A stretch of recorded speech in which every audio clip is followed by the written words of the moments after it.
இன்றே டவுன்லோட் செய்து உங்கள் ஃபேவரட் ஷோக்களை என்ஜாய் பண்ணுங்க. வருணுக்கும் உனக்கும் நடக்க போற கல்யாணத்துல கூட முகூர்த்த புடவை உனக்கு பிடிச்ச மாதிரி இங்கே எடுத்துக்கலாம்.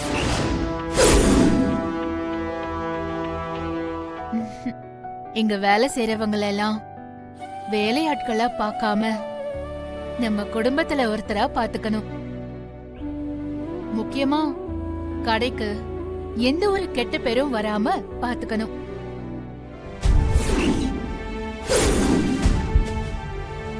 ஏன்னா இது வெறும் கடையிலமா அண்ணாமலை குடும்பத்தோட அடையாளம். அது எனக்கு அப்புறமா நீதான் காப்பாத்தணும்.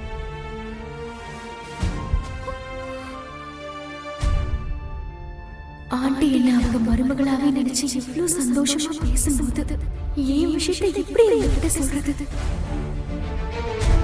எடுத்து வைங்க வெண்ணிலா.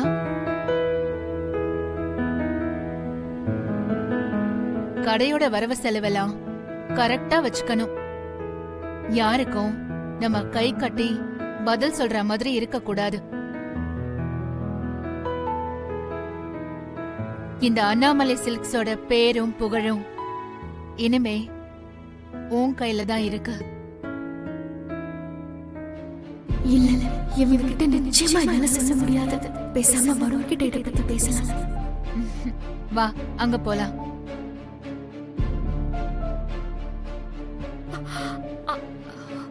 உங்ககிட்ட உண்மையை சொல்லிட வேண்டியதான். ஆண்டி சாரா வா வா. வரும் வரும். இங்க என்ன பண்ற? உங்க அம்மா கிட்ட நம்ம லவ் பத்தி சொல்லலாம்னு வந்தேன்.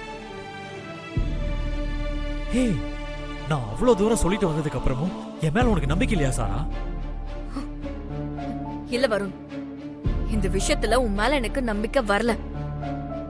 நீ நிறைய டைம் உங்க அம்மா கிட்ட சொல்றேன்னு சொல்லிட்ட. ஆனா நீ இது வரைக்கும் ஒரு தடவையாவது சொல்லிருக்கியா?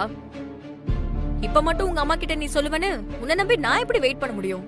அதான் நானே சொல்லலான்னு வந்தேன். சாரா, நான் உன்கிட்ட ப்ராமிஸ் பண்ணிருக்கேன், என்ன நம்பு. இங்க பாரு வருண், இங்க யாருமே ப்ராமிஸ் பண்ற மாதிரி உண்மையால நடந்துக்கிறது இல்ல. அப்படி நீ பண்ண ப்ராமிஸ் உண்மைனா நம்ம விஷயத்தை பத்தி நேத்து நைட்டே உங்க அம்மா கிட்ட பேசிருப்பல. ஏன் பேசல? சொல்ல வருண், ஏன் பேசல? உன்னால சொல்ல முடியாது வருண், அதனாலதான் நானே சொல்லலான்னு வந்தேன். சாரா, கொஞ்சம் பொறுமையா இரு. முடியாது வருண், இதுக்கு மேல பொறுமையா இருக்க என்னால முடியாது. இப்பவே உங்க அம்மா அந்த வெண்ணிலாவ மருமகளா நினைச்சு கடை பொறுப்பை பத்தி சொல்லிட்டு இருக்காங்க. நான் வந்தது கூட தெரியாம அவளை அப்படியே எப்படி தாங்குறாங்க. இனிமேலும் நான் அமைதியா இருந்தா உன் கல்யாண பத்திரிக்கைய என்கிட்டே கொடுப்பாங்க உங்க அம்மா. சாரா, நீ சொல்றதெல்லாம் கரெக்ட் தான். ஆனா இதுக்கு நானே ஒரு முடிவு எடுத்திருக்கேன். நம்ம விஷயத்தை பத்தி அம்மா கிட்ட பேசுறது அவ்வளவு ஈஸி இல்ல. அதான் நான் வெண்ணிலா கிட்டே பேச போறேன்.